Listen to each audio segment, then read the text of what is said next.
I look at the deal as if I was flipping it myself. Yeah. I want all of my borrowers to make money on the deal, because when they do, I get repeat business and I get referrals, and that's my lifeblood.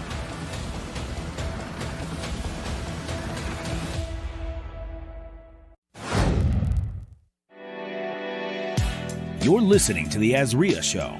If you're looking for quality real estate investing information that you can trust, you've found it. Stay tuned and join the tens of thousands of members that have already benefited from AZREIA, your home for education, market information, support, and networking opportunities that will advance your real estate investing career. Welcome to another episode of the AZREIA Show. We are completely over thrilled with our guest on today. And before we get to our guest, we have our lovely, That one before. immaculate executive director, Mike Delpreet, here with us. How you doing, Mike? Great, man. Glad to be here. Hey, man, just kind of recapping, this past week we had Andrew Smoot and we talked about mobile home investing. So if you guys missed anything from last week, make sure you go to azrea.org. Can you still get the Friday at 12 it ends. So just head to our website, call the office. If you want any information on investing in mobile homes, we'll hook you up. Okay, so make sure you get in there. If you're interested in mobile homes, do that. But before we transition, we want to welcome you to the show. Andrew Bang, how are you, Andrew? I'm doing great. Thank you so much for having me. Excited to be here, talk a little bit about hard money and flipping homes and really what's going on with the market right now. Let's do it. Excellent. And that's kind of where our show is going on today, is talking about hard money and flipping and the state of money in the economy right now. So we wanted to bring in a professional to talk to the members and the guests about that. So strap on your seatbelts, guys. Let's get ready to go, because Andrew has a lot he's going to share with us. So, Mike, I'm going to pass it over to you. First question you want to ask Andrew. Tell us about yourself. Yeah. So keep it simple, huh? Arizona native. I mean, how far back are we going to go? Born and raised right here in Tempe. I went to Arizona State University for accounting. I was an accountant for about 6 years, and then that brought me to 2008. So 2008, I'm hating my job, doing accounting for a construction company, and I hear about these short sales and foreclosures that are kind of starting. Markets turn, it's going downhill. A friend of mine puts in an offer on a property in Levine, short sale. She offers $294, and she's going to buy it as a rental. The bank says no, and then she happened to have a real estate agent that was savvy about the trustee auctions, and this home was going to trustee auction that next week. She goes to the auction, she buys it at auction for $270,000. And I hear the story, I'm like, well, that doesn't make sense. Why would the bank say no to $294 one week, and the next week they're accepting $270? Not only that, there's multiple offers on the property, so there's more than one person that wanted this property at a higher price. I look into the auctions. I'm like, well, there's an opportunity here. I go to my boss. I was working for a construction company. They had done really well during the boom because they were doing a lot of new builds. Right. They had no business now because there's no new builds being built in 2008 with the market crashing. Right. And I say, hey, let's diversify a little bit, take some of this money, go buy a few of these distressed properties and keep them as rentals. That was my initial pitch. Okay. So March 2008, I buy my first home at the trustee auction. Has a great margin. I go to him, I say, hey, let's not keep it as a rental. Let's flip it. He said, fine, just run with it. Do whatever you want to do, whatever you feel comfortable. He trusted me. And then I flipped 5 homes in 3 months. Nice. Okay. I stopped being an accountant. I jumped full-time into flipping homes. Got it. I flipped homes for this construction company for about a year. And then after that, I started up my own company where I was doing a bid service at the trustee auctions. Oh, okay. Then flipping for myself. I kept them as my client. And then I was able to bring other people on board. Let's give some people that weren't around in the business, or remind some of those that were in the business at that time, the bidding service. It was crazy down there, right? Like, just you had a madhouse. Yeah. It was a madhouse one. Yeah. I was never in that world, but I just knew a lot of the bidders providing, like, how'd that game work? Just like how you got paid and what you did as a service provider. Yeah, it's a whole process of itself. When someone comes to me and say, hey, I want to flip homes and I'm going to buy my homes through the trustee auction, I'm like, well, let's pump the brakes here for a second. Because they're two separate. Buying a property at the trustee auction is a whole process in itself. Flipping a home is a whole process in itself. Yeah, exactly. Let's not try to combine those for our first ones, because that's a lot to learn. Buying a property at the trustee auction, these banks, they put their opening bid on a property that they're about to foreclose on. They just own the note at this point. Yep. The trustee auction is where the note becomes the property. It's that transition. The bank puts one price on that note. whether it's their full amount or maybe they're okay taking a little bit of loss, whatever they come up with that number, that's the opening bid. And it's never more. They can't take more. Is that right? Correct. Okay. Yeah. Right. They have to, there's regulations and stuff of how much they can put as their opening bid, Okay. but they can put all their late fees in there and Yeah. it adds all up. Sure. But most of the time, so there's an opening bid on the property. If anybody bids $1 more, then they are taking over that property. Okay. Yep. And so everyone has the same list. It's all public information. Everyone down there's bidding on the same properties. Probably 80% of them, the price is too high, and they just let those revert back to the bank, and then the bank gets that as a REO, bank-owned property. Okay. But say that 20% or so, those are the ones that are way undervalued, and those are the ones that we all bid on. It's funny because when I first moved here to Arizona, it was 2010. So the auction steps were still thriving and still going, right? And I was just getting started in real estate. And everybody said, well, you need to go where the action was. And I went straight to the auction house and it was crazy. And I think that's where I saw you at. Because when you walked in, I was like, he looks familiar. So, but that's how I built up my business getting started, was just going down there and networking with the people that were down there. So, man, that's a great start. So you didn't make it to the property wars? You didn't get selected, man? No, they were down there, right? I think it was National Geographic. They set up a little table down there at the courthouse. You go talk to them and do like a little interview, and then they picked 3 or 4 of the people that were right there at the auction. That's cool, and man. did that show. But Okay, so you're down at the auction, you're doing the bidding service. So obviously you flipped, you're doing the bids, the game inside and out. So how's this all transition into hard money lending? yeah, so along the way, when you're down there at the trustee auction buying these homes, all these other strategies that I didn't know anything about, like they come up. You're buying these properties, and there's opportunities there for whether it's a subject to or seller finance or your wholesaling deals, and private money was one of them. So I'd have all these people that wanted to bid on the homes that I was offering the bid service, and then they're going out to these other hard money lenders and getting the loans. Well, I had built up some money. And so on some of these deals that I'd wholesale, I'd just keep the note. I'd keep the money in the deal. So essentially I was the private money lender. And back then you could get 18%. Yeah. And they were putting at least 20% down. So very low risk. You know, I'd make my wholesale assignment the same day I bought the home at the auction. And then I'd make 18% on my money for the next 3 to 5 months. And I'm like, well, that was the easiest money I've ever made. Yeah. Wow. But it took me 10 years to realize this is really what I should focus on. So it was 10 years that flipping homes was my full-time income. That was my main focus, with doing some wholesaling and some private money lending on the side. Boomerang Capital is one of the lenders I used when I was flipping. And then 2018, I decided I should really focus on this private money side. I think I know a lot of the people in the industry, so I'd have a lot of contacts that I could go to. And then I understand how it all works. I'd be coming at it differently than other hard money lenders. Because what I realized was a lot of these hard money lenders are banking backgrounds or commercial banking, mortgage backgrounds. My background was flipping homes. And that's one of the things that I was going to say is a great way for people to understand your background is you're not just a banker, but you've been in those shoes. You analyze the deals as a flipper would analyze a deal. So you can always, if someone is coming to you saying, I want a loan, you know exactly what to look for. And you can tell them, hey, this won't work because of X, Y, and Z. Yeah, no, that's what you guys are known for. Actually, my wife has a fix and flip client. She uses you guys all the time, and she's always running the deal by you. You know, and you guys are saying no, yes, no. Like that's a great indicator if you're new to real estate investing. If your hard money lender doesn't want to lend on it, you want to ask why. Exactly. Yeah, no, absolutely. I look at the deal as if I was flipping it myself. Yeah. I want all of my borrowers to make money on the deal, because when they do, I get repeat business and I get referrals, and that's my lifeblood. Right. And so when someone sends me a deal, I want to make sure that there's enough room in there for me to get paid, for the contractor to get paid, for the real estate agent to get paid, and then of course for the investor to get paid. Because unfortunately, a lot of people don't realize that the investor is the last person to get paid on a flip. Everyone else will make their money, and if whatever's left over, that's the investors. Trust me, we know. So just in short, what is hard money lending? Let's start there. Hard money is an asset-based loan. The hard part of the hard money lending, that the word is because it's a hard asset.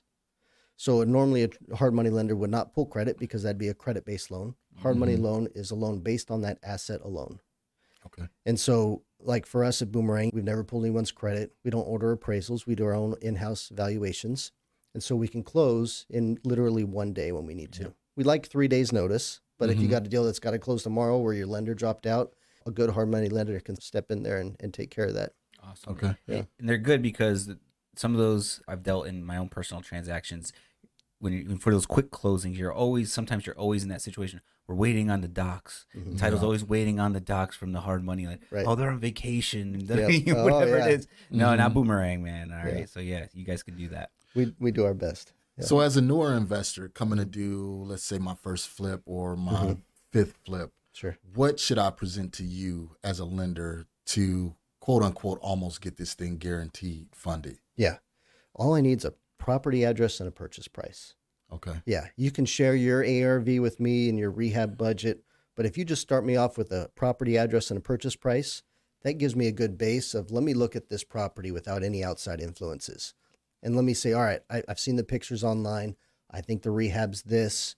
I think the ARV's this. Where are you at on it? And then if we're both on the same page, then hey, we know the people who matter the most about this property is the people who have the money in the deal. And that's the investor and the hard money lender. That's why I hate appraisals. Got it. And they shouldn't have any part of hard money lending because it's an outside person that's getting paid whether they do a good job or not. Yeah. Because you take 10 appraisers, give them the same house, they'll come up with 10 different values, and none of those will be the value that you sell the house for. Right. And if you sell the house for less than what that appraises for, does that appraiser lose any money on the deal? No, he still made his $500 or $700. He still took us 2 weeks to do that do it, for you, right. right? And it's like there was no real value here. Like, why did you just charge me this money and take 2 weeks? You know, Yeah. if you have a hard money lender that knows what they're doing, that can evaluate a deal in 10 minutes or less, then that's a value add to your team. Okay. So what are the structures? So, yes, you like the deal. Yeah. All right. So what's your structure look like? Down payments, interest rates, what's going on in today's world? Yeah. So hard money, we're at about 11% right now. Okay. Yeah. And that's with 1 point. If you don't want any points, we can do like a 12% loan. With Tell no us points. what a point is. Let's keep it basic. Okay. 1 point is 1% of the loan amount. Okay. $100,000 loan, 1 point on a $100,000 loan is $1,000. Gotcha. $200,000 loan, it's $2,000.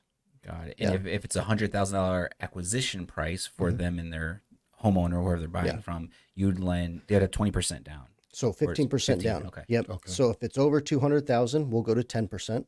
Okay. So if you want that better down payment, right? So for us, we look at what default loans come in.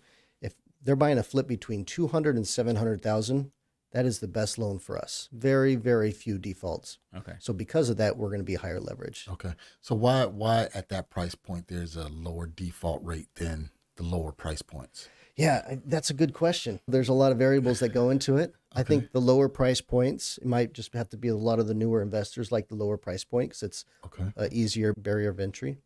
Lower price point, higher rehab. That's a big red flag for us. If you're buying a house for 120,000 and needs 80,000 rehab, a lot can go wrong there. Okay. Yeah. But yeah, that's what we've seen from doing as many loans as we have. Fix and flip, single family house between 200,000 and 700,000. That's the best type of hard money loan for us. Cool. Okay. And we will do the most leverage and that's the easiest loan for us to do. So what do you look at as far as differences when it comes to the investor per se? We know the asset, we know the property, but Mike has been flipping for 10 years. He's done, let's just say 100 deals with you guys. I just started and I'm on my second flip. Right. What's the caveat? How would you look at me as an investor versus Mike? Yeah. And this is just for our newer investors. Sure. So I'm asking basic questions so we don't pull credit. We don't really underwrite the borrower. What I do is I talk to them before we do the loan. It's a 5 to 10 minute conversation. And I'm asking them, tell me about the rehab.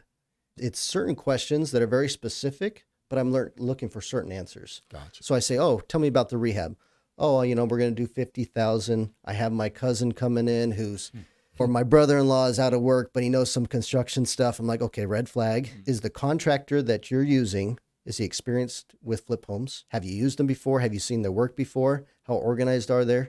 Not only do you have a loan quote from them, a rehab quote, but do you have a rehab timeline from your contractor? Okay. Now those will change, right? Day one, something's going to come up and change, but if we have something set from the beginning, then we can modify along the way. 100 times better than if you don't have anything, because change orders are deal killers. Yep. So with that rehab quote, you want everything listed out. broken down as much as possible. You want the timeline. You want to be on the same page before it starts. That's one of the questions. I want to see who they're working with and have they worked with them before. The other one is maybe I'll say, oh, I'm not seeing the value in this home. You're buying it for $200,000, putting 50 into it. You think the ARV is 400,000. I think it's 350. How did you get that 400,000? And they go, oh, I looked at Zillow. Oh, I was on Redfin. Oh, I have a realtor that gave me that number. Gotcha. So all that's telling me, okay, if you looked at Zillow and Redfin, they don't have access to the MLS. They don't have the real data. Okay. So red flag there, but it's not a deal killer. Right. So I say, all right, your realtor, do they have experience in selling flip homes? And your realtor is going to get paid whether you make money or not. Yep. So what's their motivation here? Let me see your realtor CMA. I love that one. Because they're like, oh yeah, they send me the realtor CMA. The CMA has 3 comps at 350, 320, and 300,000. I'm like, where did they get 400,000 for? 400,000, yeah. They didn't even look at their realtor CMA. Right. And sometimes just because a realtor comped it. Yeah. Who's a realtor, right? Right. So that's right. So I'm saying, how organized are they? Once we close that loan on Friday, will the contractor start that same Friday? Or are they going to be out 2 weeks? Okay. And then where are they getting their comps from? How much do they understand this future value? Okay. All along, I'm going on how can is this person good at problem solving? Because problems come up all along on this flip. And when the sewer breaks and they didn't plan on a $10,000 putting a new sewer in, are they going to have the money to do that? Are they going to have the ability to go and get a new quote? Are they going to have the ability to fire their contractor if the contractor is not working well? All these problems that can come up with a flip that we've seen why flips fail, can they handle those? That's the underwriting that I'm doing with this borrower. Right. It's excellent. So I have a question. So going maybe towards the more experienced, you just went to 15% down. Sometimes, so if it's $100,000 per acquisition, 15% of that, we got to come out of pocket. And remember, so everyone listening, and you have to have the budget for your repairs. So my thing is sometimes, see, Marcus and I are deal finders, and we can find really good deals. So when I've been in deals where it's like, yo, my purchase price is low. Like, it's not 65%. It's like 50. It's like super low. Right. So some hard money lenders are like, yo, can I get like 5% down? Like, I got a big, hefty margin here. So do you guys ever budge on the 15% with an experienced investor or a long-term relationship? So there's ways to get that down payment down lower. It's not through the deal itself, though. It's through collateral and something else. Okay. So we always want some sort of collateral or skin in the game. Got it. So the easiest way of collateral is if they have a free and clear property. If they own a townhouse or condo that's free and clear. Okay. I can throw a lien on that, and then I can fund all your other deals at 100%. Because I know if in the event of default, I have something to fall back on. Yeah. Okay. But even though the default percentage margins you have are even bigger, potentially, right? That's just up because we bought it much deeper. Sure. You guys just don't even look at that. It's like, hey, here's acquisition, 15%. Got it. Okay. I'll give you my best terms, but it's going to be 15 or 10% down. Right. Okay. Yeah. Fair enough. Okay. But I like that, getting creative. So free and clear property. Yeah. All right. Would you do do you guys lend on renovations? We do. Yeah. You do that? Okay. Purchase and renovations. Absolutely. Okay. Let's talk about that. Yeah. So is that together at 20% or 15% down? Yeah. I think I heard 10% down. So. Yeah. So yeah. So trying to get the 5. let's just stick with 10%, 15%. 10% is for those. That 10%. Right. 10% is for purchase only, and they cover rehab themselves. Got it. I can include rehab in the loan, but then it's just 15% down at any price. Okay. Yeah. But then it's 100% of rehab on the back end by draws. Okay. And our draw process, every draw process for every lender is different. Most of the time you have to order an inspection, and it's $150, $200. So essentially you have to pay to get money you've already been approved for. And then you have to argue with an inspector that comes out. We don't do any inspections. We don't do any draw fees. Okay. We say, take pictures of the house as it gets completed, and then just email it to me, and then I'll send you that money. Oh, nice. We want to trust our borrowers. So I say, I will trust you until you give me a reason not to. Gotcha. So if you send in a draw request and you're taking pictures of a different house, well, then your draws stop. Right. And if there's anything that has to do with fraud, right, then draws stop. But we want to be a value add to the project. We do not want to be an obstacle they have to overcome to flip that house. Okay. So a person can come in with a great margin on the property with 15% down and get the acquisition and the rehab costs done. Correct. Excellent. Yeah. That's huge. All right. So what else we got here? So Man, I had a question for you. Did you keep any of those houses back in the day? Oh yeah, I got a few. All right, Yeah. good for you, man. Good for you. All Smart, right, that's it. smart. Every time someone brings it, sorry, I'm jumping around, but 08 or whatever, I'm always like, yo, did you keep? Yeah, Good for you. They're Awesome. they're called rentals by accident. Yeah, And they're love the it. best type of rentals. It's when you buy a house to flip it, it doesn't work out, and you're like, I should just refinance this and keep it as a rental. And then a few years later, you're like, I should have done with this All with of every it, single yep. property. Hindsight's Yeah, 2020, and of course. yeah. And then at the time, you need the cash. Flip generates cash. Mhm. Rentals generate the long-term wealth, but Yeah, and you that- need that money. And that's one of the things that people, like Mike say, when you look back and you say, man, I wish I would have kept all of those houses. But you got to put yourself in that position that you was in at that time. Right. And a lot of times at that time, you needed the cash in order for you to try and get more deals. So. Yeah. Oh, Do you guys have like any? I think you guys gave us one a while back when we started the podcast. Like any calculators or any tools that you could share with our members, or if they call you, or we could share with them to help run their numbers. Yeah, absolutely. So I've got a rehab estimator, Okay. a spreadsheet. I've got a deal analysis spreadsheet. Okay. I've got a rehab timeline spreadsheet, which is really good, Okay. where you're listing every single thing that has to do with that property, from buying it, putting the dumpster in there, all the way down to giving the keys to the realtor. Love it. And then everything has a date on there. That's a good one. Okay. I also keep an active list of all the wholesalers in Phoenix.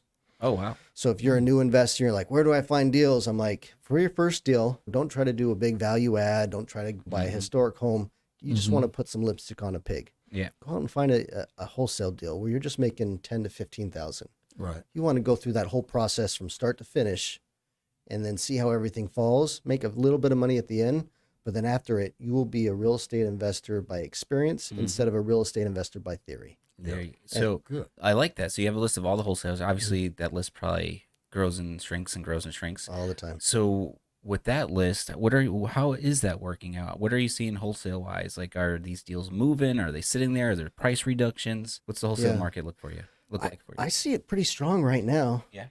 I haven't seen, people are still buying.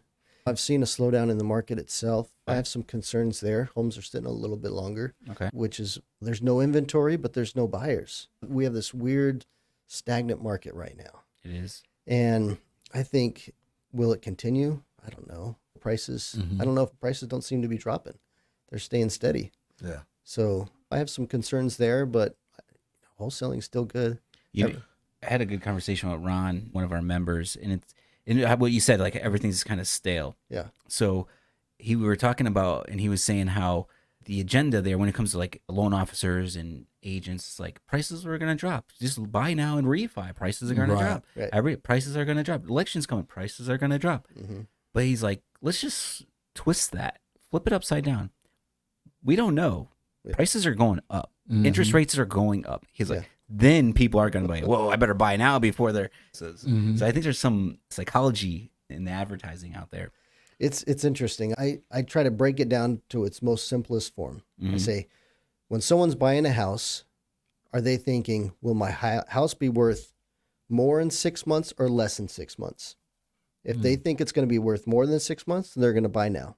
If they think it's going to be less than 6 months, then they're saying, I'm going to wait 6 months. So what market are we in? Are buyers saying it's going to be more or less? And Saying less. yeah, they're saying less, or they're just saying it's the same, but maybe I Same, could get a yeah. better interest rate next year. And so I think there's still people sitting on the sidelines. Yeah, it's very important to talk to your hard money lenders and I think title companies. Like you're on the pulse. Is it finger or thumb? One of those. Yeah. You're on the pulse. Yeah. And yeah, because the end user for a fix and flipper is end home buyer, right? So they're qualified. They're going out there. They're looking at the rates, all that stuff. So if the home buyers are slowing down, your fix and flippers are slowing down, which in your wholesalers, you're going to see less transactions. It's true. Yeah. So we used to have 2 end buyers for all of our flips, for all of our borrowers. Okay. And one end buyer was the family moving into the house to buy it at full market value. Our Okay. other end buyer was a DSCR loan. Mm-hmm. So these people would buy these flips and they're like, I'd just rather get the DSCR loan at 3-4%. It'll cash flow. I don't have to bring any more money down because they're using the equity that was built. But DSCR loans are getting tougher to get. And then they're at 8% now. And you're like, Hard to cash flow. Yep. you can't cash flow. That means you're bringing money down at closing. And investors hate to leave money in the deal. So it's really hurting that strategy. The whole burr thing is Oh, probably yeah. sinking. It's Yeah. tough. So I guess those Yeah. books are getting some dust on them. Then flew away. Those burr books are getting, yeah. Yep. But you want as many exit strategies as you can when you buy a house. flip being the number one, but if you've got 4 or 5 others you can fall back on, and these higher interest rates, it's kind of taken away a few of those other strategies. All right. So what strategy are you seeing right now? Flips. Just flips. Yeah, Straight flips. flips. Yeah, they're keeping it good. as a rental, then they know they're going to have some money stuck in the deal. Okay. And long-term hold. Nothing wrong with holding it. It always healed real Absolutely. estate, right? Yeah. Hold it, yeah. And there's other markets where it's great. We do a lot of loans in Texas. Okay. And San Antonio and Houston. Texas has higher property taxes. Right. But in San Antonio, you could still get a really nice house for $200,000 that'll rent for $2,000 a month Wow. in a nice like B-class neighborhood. And you That's can't nice. get that in Phoenix right Right, now. You're right. buying $500,000 house in Gilbert that'll rent for $2,500 a month. Yeah, There's just- no cash flow. Yeah, you're at $500,000 for a starter home, like Right. Yeah. first time home buyers. It's crazy. But there's opportunities in cities that are still appreciating. Yeah. So right now, being a hard money lender, what are you starting to see? Are you seeing more newer investors coming in saying, "Hey, I'm just gonna try this," or are you seeing more of the experienced investors sticking with it? We've got our experienced investors back. So they went away. I'd say April of 2022. A lot of the experienced investors, they sat on the sidelines. And then so that the rest of 2022 is all about acquiring new investors, new borrowers. And that's really been our focus. But I'd say about February, March of this year, I started to get those calls from my older clients that had done a bunch of flips. Got it. Okay, we're getting back into it. And now I'd say I'm probably about 60% return borrowers, 40% new borrowers. So why do you think those older, more experienced buyers got back into the market? Because they realize that people are finally okay with the 6 and 7% interest rates. Got it. Yeah, it's been in long enough where people understand we're not going to see the 4s again. It's been stable. Yeah. 6 and 7 is the norm. Whenever you want to buy a house, you're going to get a 6 or 7% interest rate, and that it is what it is. Right. And so I think that the investors have started to see that buyers are okay with that. And I think that's something we've talked about here. And I don't know if you remember Alan Langston for years. I know we've always been on like a seller's markets gradually, but there's times where it just kind of been, it wasn't boom like COVID. It didn't just shoot up 10% a month or whatever the heck it was. Yeah. But we kind of, like you said, an old investors see the stability that we want a predictable business. Obviously, you can't predict our market, but if you could see some stability and it's just kind of like just cruising, even if it stays like this at 6 or 7, I think we'll have a good time flipping. Right. So Yep. I'm kind of open for that. Yeah, if you do it right. Yeah. So a lot of people that got involved flipping when we had that really good appreciation, a lot of their errors were cover up. They can make a lot of mistakes and still make money. Yes. Yeah. But we can't see that anymore. Yeah, if you buy a house and you walk in, it's got just a crappy floor plan. It's got low ceilings. 2 years ago, you could flip that house, still make money. That house is going to sit on the market. It's going to be one of the 20% that gets canceled. We have a lot of listings that are being terminated and canceling on the MLS. We haven't seen that before. Yeah. And so you're like, all right, what are those homes that are doing it? Well, it's the homes that have the bad floor plans, the homes that back up to power lines, to busy streets. It's all these things that we avoided for so many years that we knew very few buyers are going to buy this home. This is going to be long days on market. And that was covered up there. Let's just say we, not us, not all Right, three. right. We always stuck to the fundamentals, man. That's like one thing. Yeah, we've caught once those interest rates switched up. Like we had a property, we won't go into it, but we had a huge margin. It was a property going into foreclosure, but we bought it so well. Although like the interest rates doubled, what ate us up was our hold time. You know what I mean? It just extended more than we still made it out alive, but like not as good. But because we bought it right, we just stuck to the tried and true notes. Yep. Yeah, exactly. Yep. Yeah, that difference between a 2-bedroom, 1-bathroom and a 3-bedroom, 2-bathroom is huge right now. Oh, absolutely. Yeah, you don't want to buy anything that's 1-bathroom if everybody around you has 2 bathrooms. 2 baths. Yeah. Would you go for? I know we talked about lipstick for a beginner. Would you go with the 3-1 and add a bathroom these days? Yeah, no, absolutely. Yeah, The value adds still play. I like the buying the 3-2 and making it a 4-3 or a 2-1 and making it a 3-2. Absolutely, if it's in the right neighborhood. Awesome. Yeah. Well, tell what time is it? Where are we at? So, we got plenty of time. So, tell us a story, man. Tell us a hard money story, hard man. money Maybe story. something ugly or Give us the successful. good and the bad. Yeah. and the Okay. bad. Like so, someone could just see the full process of a deal and the ups and downs and ins and outs. You know. Yeah, for sure. I'll tell you about some things we see that we haven't liked Okay. that maybe someone can learn from. If you can learn from someone else's mistakes, then you don't have to make them Yeah, yourself. Of course. Right? Let's do it. So I'll call her Karen. She called me up a few years ago, retired school bus driver. Okay. Okay. Everyone's got to start somewhere. Yep. She's like, I want to get into flipping homes. I've got some money saved up. I'm a retired school bus driver. I said, great. So she sends me this deal. It's in the Cherry. Is it the Cherry? Oh, I forget. It's in a historic district in Phoenix. Okay. It's in a neighborhood where part of the neighborhood's historic, part of it isn't. Part of the homes were built in the 1920s. Some of it were built in the 1950s. Okay. Because of that, you had a wide range of comps. You had comps from $300,000 to $1 million. Okay. I think it's Cherry Hill District. Cherry Hill. Cherry Hill District. Yep. Okay. So the one that she's buying is built in the 50s, not historic. 4 houses down, sold for like $720,000, less square feet, but it's a historic home built in the 20s with tons of character. She's looking at her house. She's buying it for $280,000. She's saying there's a huge margin in here. And I said, there's a margin in there, but your curb appeal stinks. Like I went out. So for this one, I had some concerns about the property and I wanted to meet her. So I said, let's go meet at the property before we buy it, before I lend on it. We walked the deal, pulling up to the property. It had a garage that had been converted to another room. So it's got no garage, 1950s house with just zero curb appeal. And I say, hey, there's money in this deal, right? We've got comps that 500,000 if you do it right. But what plans do you have to change this curb appeal? The inside, it's got a little hallway kitchen. Okay. All the rooms are separated. It's not open at all. Yeah. I said, what are you going to do to open up this kitchen? And she had some ideas. I didn't like them too much, but she said, I have a contractor that's done a lot of flips. I've got a budget of $80,000. He's going to do all the design. He's going to do all the work. I said, great. Let's meet him. Right. Call him up. Another day, we go back to the property and meet him. I like the contractor. Cool. He knows what he's doing. He's got specific ideas for the kitchen, for the curb appeal, for the bathrooms. I said, great, let's do it. She closes the house. I fund it. About 2 weeks go by. I haven't heard from her. No rehab draw request yet. That's fine. Maybe she's using her own money up front. Love that. Okay. I call her up. I say, hey, Karen, how you doing? How's the rehab going? She's like, oh, I'm at the property right now and I'm painting. And I go, you're painting? You're painting? What are you doing? Right. I'm like, do you have any experience painting? She's like, it's just painting. And she's like, I decided the $80,000 was too much to put into this house. So I'm going to do the work myself and save some money. Oh, jeez. And I go, Worst line. have you ever tiled any floor? Have you ever done any bathrooms? She's like, well, I watched a YouTube video on how to tile. I'm like, you gotta be joking. You're right. You're thinking like, man, my money is tied in this. But I'm like, hey, at this point, her name's on the title. I'm only the lender. I'm just there to help and add value. Yep. She doesn't have to listen to my advice. Yep. So I'm like, you never know. It's on her now. It's her house. Yeah. And so I don't hear from her from another couple weeks. I call her up. I say, hey, let's go down and meet at the property. I get down there. The house, the interior is half painted. That's the only work that's been done in this property. Wow. And I could see exactly what happened. She started painting in the back in one of the bedrooms. She got about halfway through. She looked at her work and said, this has made zero difference. She didn't do any drywall repairs before. She didn't patch any of the holes. She didn't redo any texture.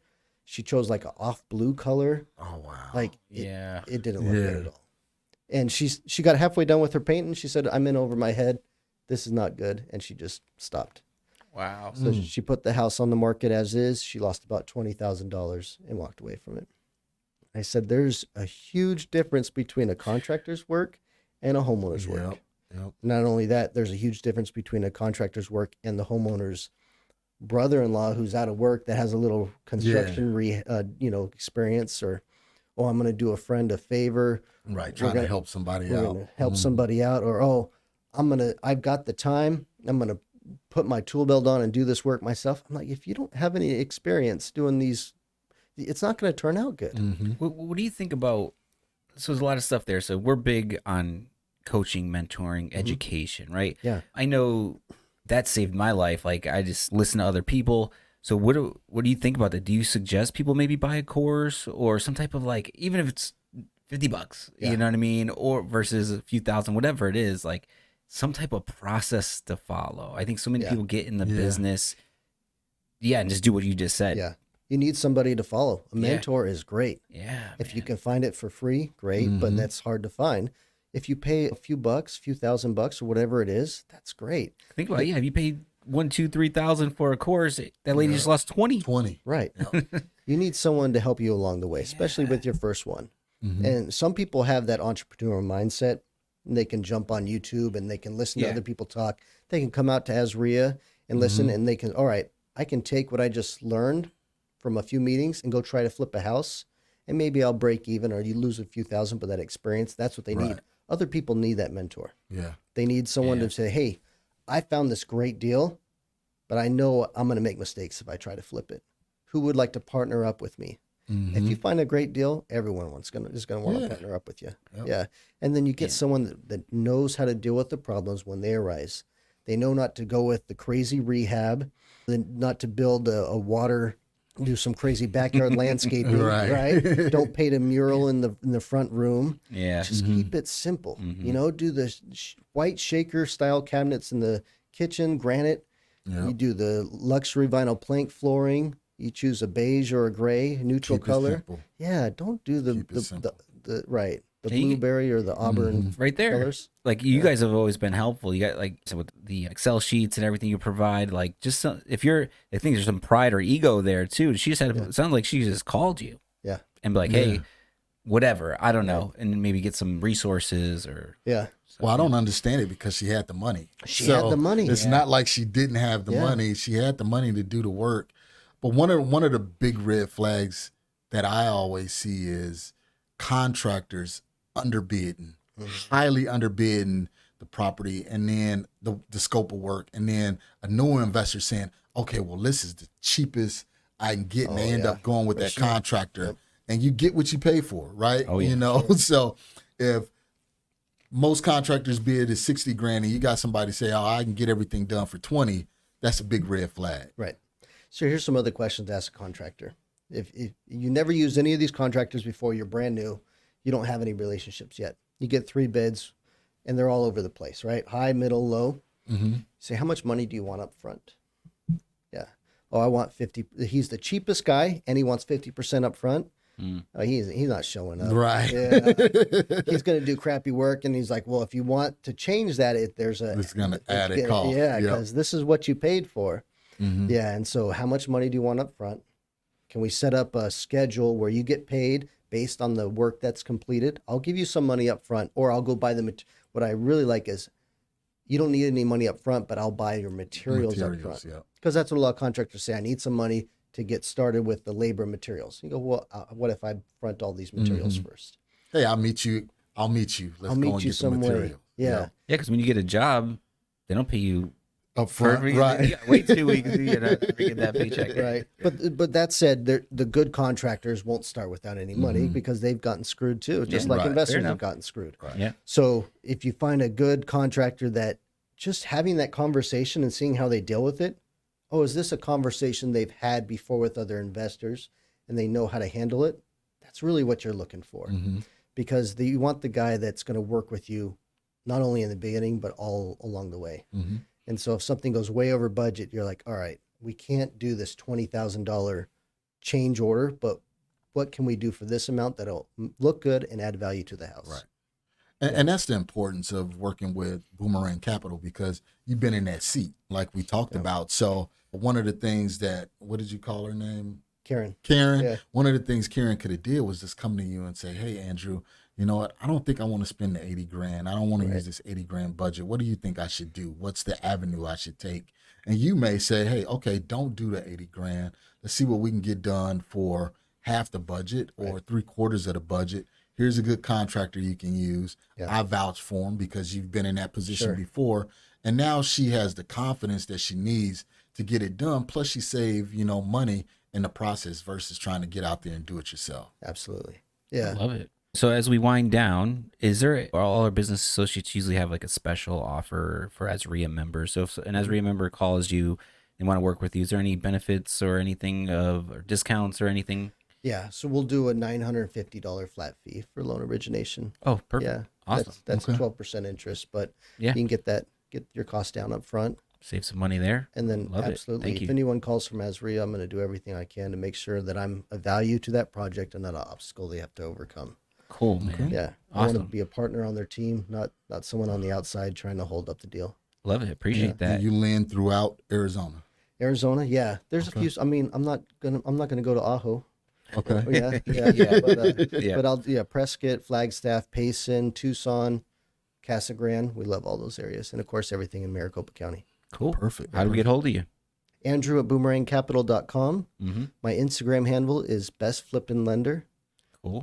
Or I'm sure we'll post some numbers up there with my cell phone and stuff. But yeah, we'll put everything down in the description. Yeah. If you want to meet Andrew in person, come to the monthly meeting. You're usually there, right? Or someone on your team. Yeah, you're there. I try to be there every one. Yeah. Yep. Come to monthly meeting, second Monday of the month. Venue 8600. Meet Andrew. Give him a call. Hit him up on social media. Borrow some money. Pay him back. Borrow some more. Let's do some deals. Let's do it. So Andrew is offering you guys the free rehab calculator, the $950 loan origination, flat fee, active list of all wholesalers. So he got much more to give to you. So reach out to Andrew, reach out to Boomerang Capital, and let's get you fixing and flipping. Yeah, absolutely. I appreciate it, guys. Thanks for being here. All right. Thank you, guys. Another wonderful, successful show, AZREIA Show. You all know what to do. Every Monday at 8 a.m., the show goes live, 8 a.m. on all podcast platforms and also on YouTube. Thank you so much for being loyal listeners. And then let me and Mike know how we're doing. Give us a review. Let us know if we suck. Okay, give us a 1 star. But hopefully we get that 5-star review. Yes. And one thing I do want to say, if there's 1-star reviews, I'll blame it on Mike. I don't even know what to say. All right, guys. Thank you so much for being loyal listeners. Until next time, enjoy your day. Cool. Awesome. Thanks for listening to the AZREIA Show with your hosts, Marcus Maloney and Mike Delprete. We hope you enjoyed this episode. If you found this information valuable, head over to azria.org and learn more about our community.